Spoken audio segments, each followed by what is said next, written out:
ওম শান্তি। আজিৰ তাৰিখ 18 জুলাই 2022 বৰ্ষ। প্ৰাতঃমুৰলী বাপদাদা মধুবন। আজিৰ সাকাৰ মুৰলীৰ সাৰ হৈছে, মৰমৰ সন্তানসকল, এতিয়া তোমালোক পিতাৰ দৃষ্টিৰে ভৰপূৰ হোৱা অৰ্থাৎ স্বৰ্গৰ মালিক হোৱা। আৰু আজিৰ প্ৰশ্ন, অন্যৰ সংগ এৰি এজনৰ লগত সংগ লোৱা, এইটো নিৰ্দেশনা কোনে কাৰ্যত ৰূপায়িত কৰিব পাৰে? পিতাই উত্তৰত কৈছে, যিসকলৰ বুদ্ধিত লক্ষ্য উদ্দেশ্য স্পষ্ট হৈ আছে। তোমালোকৰ লক্ষ্য উদ্দেশ্য হৈছে মুক্তিধামলৈ যোৱা। তাৰ বাবে শৰীৰৰ পৰাও বুদ্ধিৰ যোগসূত্ৰ ছিঙিবলগীয়া হয়। বাণী ছায়াছবিৰ পৰাও সিপাৰে শান্তিত থকাৰ অভ্যাস কৰা, কিয়নো তোমালোক শান্তি অথবা নিৰ্বাণত যাব লাগে। আৰু আজিৰ গীত, জলে না কিয় পৰৱানা, চগা পোকবোৰ জ্বলি নোযোৱা কিয়? ওম শান্তি। সন্তানসকলে জানে আমি কাৰ দৃষ্টিৰ সন্মুখত বহি আছোঁ। তোমালোকে নিজৰ পাৰলৌকিক পৰমপিতা পৰমাত্মাৰ দৃষ্টিৰ সন্মুখত বহি আছা। তোমালোকে জানা, এইজন বাবাৰ দৃষ্টিৰ সন্মুখত আহিলে আমি 21 জন্ম স্বৰ্গৰ উত্তৰাধিকাৰ প্ৰাপ্ত কৰোঁ। কেতিয়াবা সাধু সন্তৰ ওচৰলৈ গ'লে তেতিয়া কয়, এওঁতো দৃষ্টিৰে ভৰপূৰ কৰি দিয়ে। এতিয়া দৃষ্টিৰে ভৰপূৰ কৰাৰ অৰ্থটো তোমালোক ব্ৰাহ্মণসকলৰ বাহিৰে কোনেও বুজিব নোৱাৰা। পিতাই কৈছে যে, এতিয়া দৃষ্টিৰে ভৰপূৰ কৰাৰ অৰ্থটো তোমালোক ব্ৰাহ্মণসকলৰ বাহিৰে কোনেও বুজিব নোৱাৰে। দৃষ্টিৰ সন্মুখত এতিয়া তোমালোক বহি আছা। পিতাৰ দৃষ্টিত সন্তান, সন্তানসকলৰ দৃষ্টিত পিতা। পিতাৰ দৃষ্টিৰে সন্তানসকল ভৰপূৰ হয়। পিতাৰ পৰাহে উত্তৰাধিকাৰ প্ৰাপ্ত হয়। তোমালোক হৈছা বেহদৰ সন্তান। তোমালোক দৃষ্টিৰ সন্মুখত বহি আছা। যথাযথ দুখাৰ কথা শুনি আছা। মোক নিৰন্তৰ স্মৰণ কৰা, তেন্তে তোমালোক ভৰপূৰ হৈ যাবা, অৰ্থাৎ স্বৰ্গৰ মালিক হৈ যাবা। যথাযথ ছেকেণ্ডত দৃষ্টিৰে ভৰপূৰ কৰি মুক্তি আৰু জীৱন মুক্তি দি দিয়ে। তেওঁ হৈছে নিৰাকাৰ পৰমাত্মা। জানে যে এওঁলোক আহি মোৰ সন্তান হৈছে, যিসকলৰ দৃঢ় নিশ্চয় জন্মিছে যে আমি পৰমপিতা পৰমাত্মাৰ সন্তান হওঁ, তেওঁলোক নিশ্চয় স্বৰ্গৰ মালিক হ'ব। দৃষ্টিৰে ভৰপূৰো হ'ব লাগে আৰু স্বৰ্গৰ মালিকো হ'ব লাগে। স্বৰ্গত হৈছে বাদশ্বাহী। ইয়াত সকলো নৰকৰ মালিক অৰ্থাৎ নৰকৰ নিবাসী। তাৰ ভিতৰতো ক্ৰমানুসৰি পদ আছে। যদিওবা এতিয়া বাদশ্বাহী নাই, কিন্তু সেয়াও অন্তৰেৰে বুজি পায় নহয় যে মই জয়পুৰৰ মালিক আছিলোঁ। লিখেও জয়পুৰৰ মহাৰজা, পাটিয়ালাৰ মহাৰজা। এনেকৈ কোৱাটো হয় নহয় জানো? তেওঁলোক নিজেও জীয়াই থাকে, তেওঁলোকৰ বংশাৱলীও জীয়াই থাকে। এতিয়া তোমালোকো প্ৰজাত আহি গ'লা।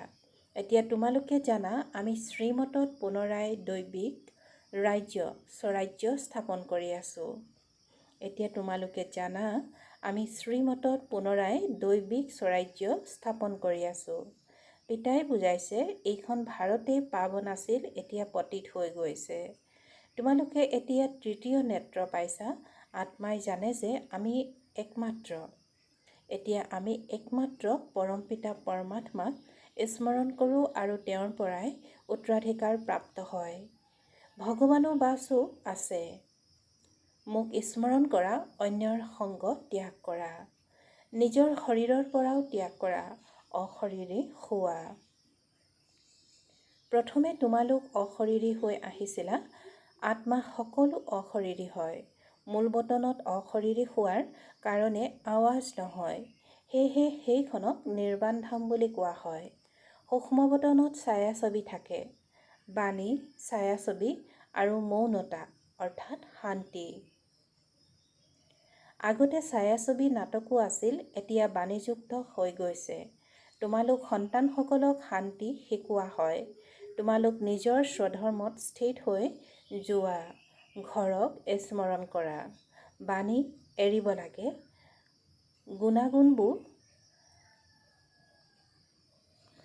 গুণগুণাবও নালাগে। পিতাই কৈছে যে তোমালোক নিজৰ স্বধৰ্মত স্থিত হৈ যোৱা। ঘৰক স্মৰণ কৰা।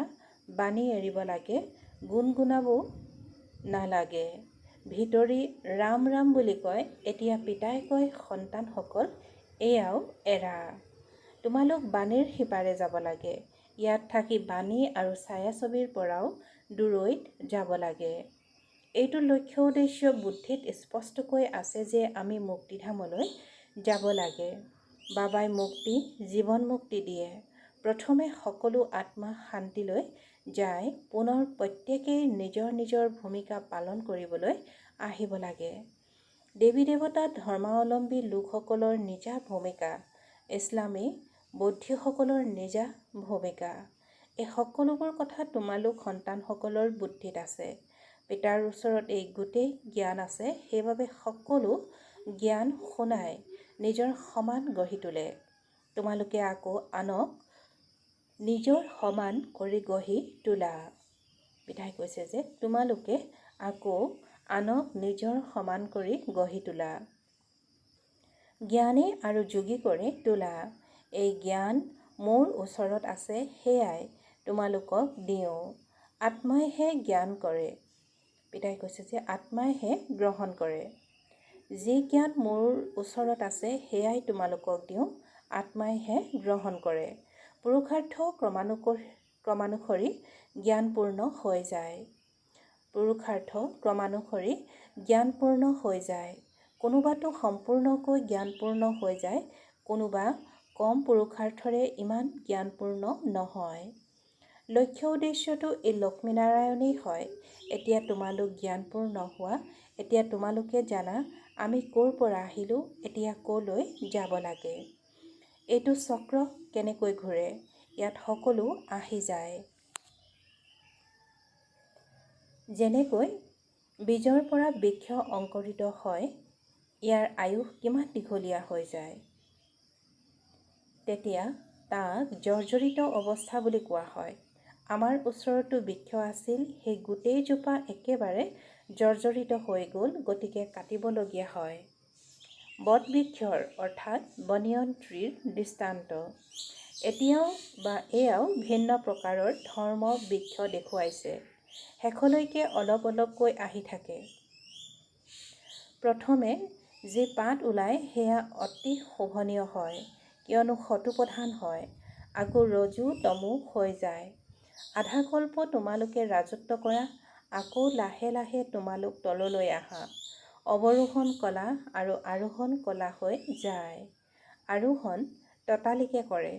পূৰা ৰাজধানী স্থাপন হ'বলৈ অলপ সময় লাগে। পিতাই বুজায়, মইহে সংগমত আহি দৈবিক ৰাজ্য স্থাপন কৰোঁ। সূৰ্যবংশী আৰু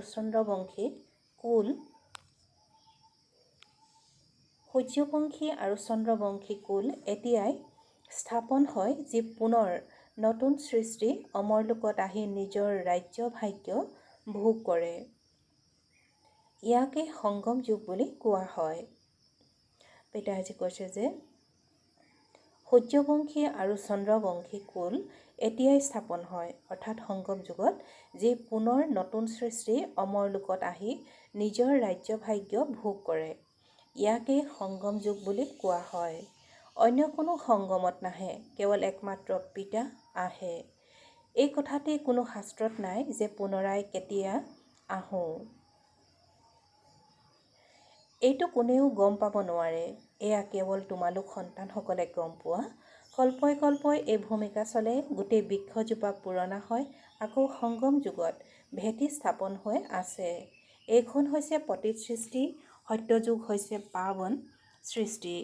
গায়নো কৰে যে আমাক অৰ্থাৎ পতিতসকলক পাৱন কৰি তুলিবলৈ আহক।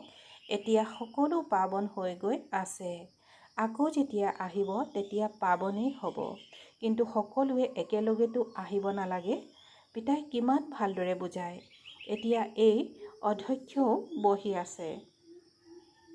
তেন্তে কিয়নো বাৰু এই জ্ঞান সকলোকে দিব নালাগে? তেতিয়া সকলোৱে জানি যাব যে বিশ্বৰ ইতিহাস, ভূগোলনো কি, এয়া কেনেকৈ পুনৰাবৃত্তি হয়। এইটো কোনেও গম নাপায়। ভগৱান এজন, গড ইজ ওৱান। অন্য কোনো ৰচয়িতা নাই, ওপৰতো কোনো সৃষ্টি নাই, তলতো কোনো সৃষ্টি নাই। পিতাই কৈছে যে অন্য কোনো ৰচয়িতা নাই, ওপৰতো কোনো সৃষ্টি নাই আৰু তলতো কোনো সৃষ্টি নাই। এনেকৈ যি কয় যে আকাশ পাতাল, এয়া সকলো মনে সজা কথা। এনেকৈ ভাবে যে তৰাসমূহৰ ওপৰতো সৃষ্টি আছে, কিন্তু তাত কাৰো ৰাজধানী নাই। বাবাই মুখ্য সন্তানটিকো কয় যে যিসকল ভাল বিদ্যাৰ্থী আছে তেওঁলোকক এই ইতিহাস ভূগোল বুজোৱা, চৰকাৰৰ ওচৰ চাপা, ডাঙৰ ডাঙৰ বিষয়াসকলকো বুজোৱা। পিতাই কৈছে যে আজি চৰকাৰৰ ওচৰ চাপা, ডাঙৰ ডাঙৰ বিষয়াসকলকো বুজোৱা, কিন্তু বহুত যুক্তিৰে বুজাব লাগে যে সত্যযুগত আদি সনাতন দেৱী দেৱতা ধৰ্মৰ ৰাজধানী আছিল। তেওঁলোকে এই ৰাজ্য কেনেকৈ প্ৰাপ্ত কৰিলে? শাস্ত্ৰবোৰত দেখুৱাইছে দেৱতা আৰু দৈত্যসকলৰ যুদ্ধ লাগিল, তেতিয়া দেৱতাসকলে বিজয় প্ৰাপ্ত কৰিলে। মহাভাৰতৰ যুদ্ধ এবাৰেই লাগে, তাৰ পাছত আৰু কোনো যুদ্ধ লগাই নাই। পিতাই কয়, স্কুলত সন্তানসকলক এই জ্ঞান শুনোৱা। কিবা আৱিষ্কাৰ কৰিলে তেতিয়া প্ৰথমে ৰজাক দেখুৱাই, পাছত তেওঁৰ দ্বাৰা বৃদ্ধি হৈ গৈ থাকে। এয়াই আত্মা। এয়া আত্মাই সৃষ্টিচক্ৰৰ আদি মধ্য অন্তৰ জ্ঞান প্ৰাপ্ত কৰে, যাৰ দ্বাৰা 21 জন্মৰ কাৰণে চক্ৰৱৰ্তী ৰজা হয়। তোমালোকৰ ভিতৰতো বহুত আছে যিসকলে লিখা পঢ়া কৰা নাই। বাবাই কয়, বহুত ভাল, বহুত লিখা পঢ়া কৰাও আছিল, কিন্তু এই পৰীক্ষাত উত্তীৰ্ণ হ'ব নোৱাৰিলে। ইয়াত 10 ছেকেণ্ডৰ কথা। সত্যযুগত লক্ষ্মীনাৰায়ণৰ ৰাজ্য আছিল। ত্ৰেতাত ৰাম সীতাৰ ৰাজ্য আৰম্ভ হয়। ঠেলা গটা খাবলগীয়া হয়। মনুষ্যই কয়ও, অ' গড ফাদাৰ। তেন্তে নিশ্চয় তেওঁৰ পৰা স্বৰ্গৰ উত্তৰাধিকাৰ পাব লাগে। মনুষ্যৰ যেতিয়া মৃত্যু হয়, সোধা হয় কলৈ গ'ল? কয় স্বৰ্গলৈ গ'ল। তেওঁলোকে ভাবে আকাশত স্বৰ্গ আছে। কিমান অবোধ হৈ গৈছে। এইখন হয়ে কাঁইটৰ জংঘল।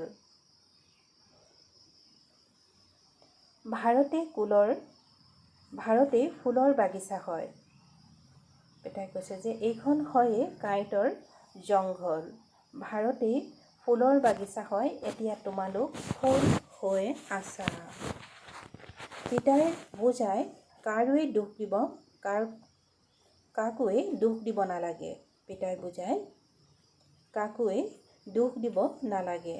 যদি দোষ দিয়া তেন্তে দোষী হৈ মৰিবা, উচ্চ পদ প্ৰাপ্ত কৰিব নোৱাৰিবা।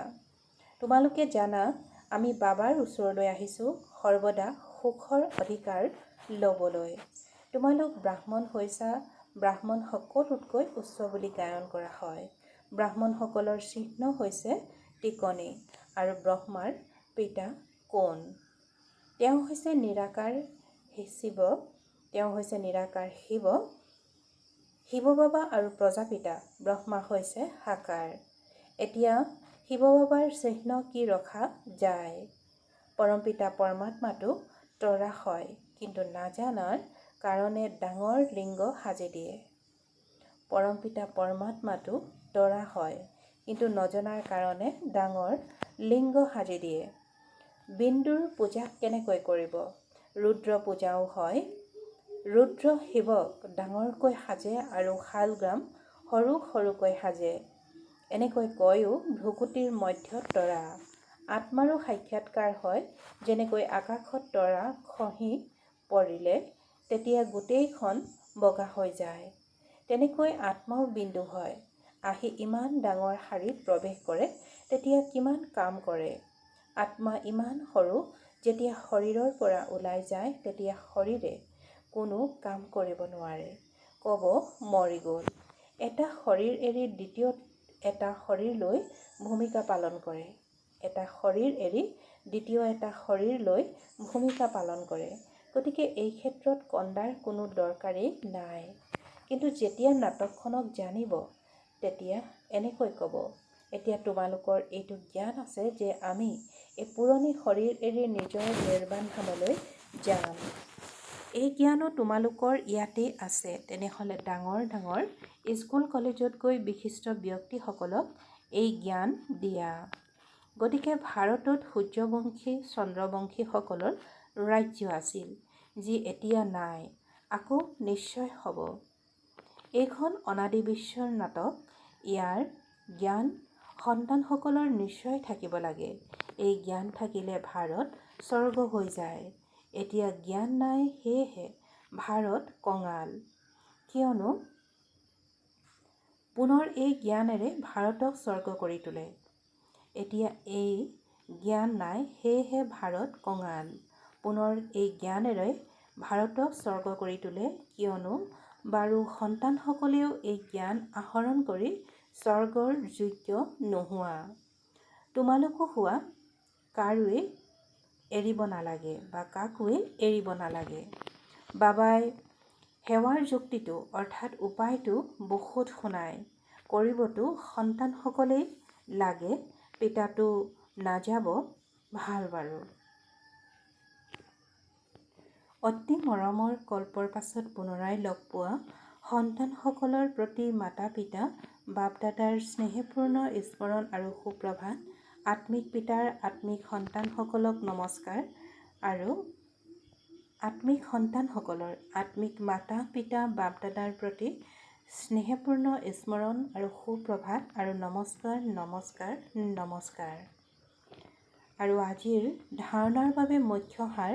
প্ৰথমে নিজৰ স্বধৰ্মত স্থিত হৈ শান্তিৰ অনুভৱ কৰিব লাগে, কিয়নো এতিয়া বাণীৰ সিপাৰে নিৰ্বাণ ধামলৈ যোৱাৰ সময়।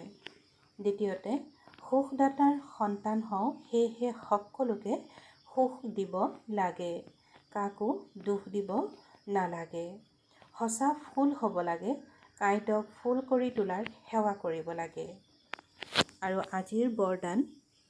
সৰ্বশক্তিৰে সম্পন্ন হৈ প্ৰতিটো শক্তি কাৰ্যত প্ৰয়োগ কৰোঁতা মাষ্টাৰ সৰ্বশক্তিমান হোৱা। আৰু বৰদানৰ ব্যাখ্যা। যিসকল সন্তান সৰ্বশক্তিৰে সদায় সম্পন্ন হয়, তেওঁলোকেই মাষ্টাৰ সৰ্বশক্তিমান। কোনোবাটো শক্তি যদি সময়ত কামত নাহে, মাষ্টাৰ সৰ্বশক্তিমান বুলি ক'ব নোৱাৰে। কোনোবাটো শক্তি যদি সময়ত কামত নাহে, তেন্তে মাষ্টাৰ সৰ্বশক্তিমান বুলি ক'ব নোৱাৰে। এটাও শক্তি যদি কম হয়, তেন্তে সময়ত প্ৰতাৰণা কৰি দিব, অনুত্তীৰ্ণ হৈ যাবা। এনেকৈ নাভাবিবা যে আমাৰ ওচৰত সৰ্বশক্তিটো আছে, এটা কম হ'ল তাতেই কি হানি। এটাতেই হানি হয়, এটাই অনুত্তীৰ্ণ কৰাই দিব। সেয়েহে এটাও শক্তি যাতে কম নহয় আৰু সময়ত সেইটো শক্তি যাতে কামত আহে, তেতিয়া মাষ্টাৰ সৰ্বশক্তিমান বুলি কোৱা হ'ব। আৰু আজিৰ শ্লোগান। প্ৰাপ্তিসমূহক পাহৰি যোৱা মানেই ভাগৰি পৰা। সেয়েহে প্ৰাপ্তিসমূহক সদায় সন্মুখত ৰাখা। ওম শান্তি। আৰু আজিৰ মাতেশ্বৰীজীৰ অমূল্য মহাবাক্য।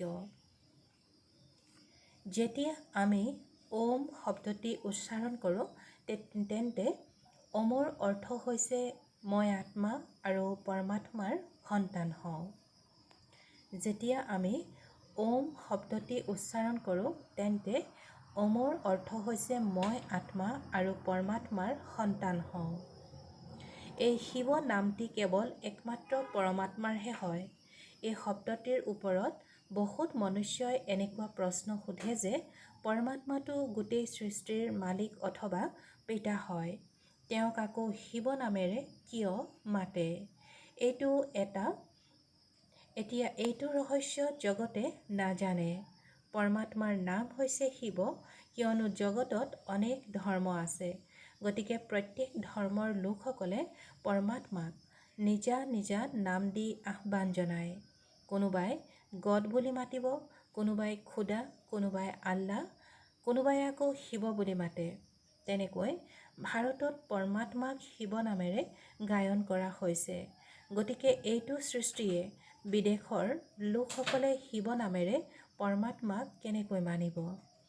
এতিয়া ইয়াৰ ওপৰত বুজোৱা হয়, বাস্তৱত পৰমাত্মাৰ নাম হৈছে শিৱ। তেওঁ জ্যোতি স্বৰূপ হয়। তেওঁৰ স্মাৰক প্ৰতিমা শিৱলিংগৰ ৰূপত পূজা কৰা হয়। সেয়াও বিশেষকৈ ভাৰতত পূজা বেছিকৈ হয়, কিয়নো পৰমাত্মাৰ জন্ম ভাৰত খণ্ডত হ'ল। তেন্তে নিশ্চয় এইখন দেশৰে নাম হ'ব। নিশ্চয় পৰমাত্মা এখন ঠাইলৈকে আহিব, এইখন ঠাইলৈকে আহিব নহয় জানো? যদি বিদেশৰ ফালে আহে তেন্তে ভাৰতবাসীয়ে কেনেকৈ মানিব? কিন্তু ভাৰত খণ্ড নাম বহুত প্ৰসিদ্ধ হয়। এইখন অবিনাশী অখণ্ড বুলি গায়ন কৰা হয়। কিন্তু যদি বিদেশৰ ফালে আহে তেন্তে ভাৰতবাসীয়ে কেনেকৈ মানিব? কিন্তু ভাৰত খণ্ডৰ নাম বহুত প্ৰসিদ্ধ। এইখন অবিনাশী অখণ্ড বুলি গায়ন কৰা হয়। সেয়েহে ইয়াত পৰমাত্মা নিজে আহি উপস্থিত হৈছে আৰু পৰমাত্মাৰ মহাবাক্য হৈছে যে যেতিয়া ভাৰতত অতি ধৰ্ম গ্লানি হয় তেতিয়াহে মই অধৰ্মৰ বিনাশ আৰু সত্য ধৰ্মৰ প্ৰতিষ্ঠা কৰিবলৈ আহোঁ আৰু এই সকলো কাৰ্য মই এবাৰ অৱতাৰ ধাৰণ কৰি কৰোঁ। গতিকে পৰমাত্মাৰ অৱতৰণো ভাৰততেই হ'ল বা ভাৰতত হ'ল। যলৈ কল্প পূৰ্বে আহিছিল তলৈকে পুনৰ আহিবলগীয়া হয়। সেয়েহে ভাৰতক অবিনাশী খণ্ড বুলি কোৱা হয়। ভাৰত খণ্ড পৰমাত্মাৰ জন্মস্থানো হয় আৰু দেৱতাসকলৰ ৰাজ্যৰ স্থানো হয়। ভাল বাৰু। ওম শান্তি।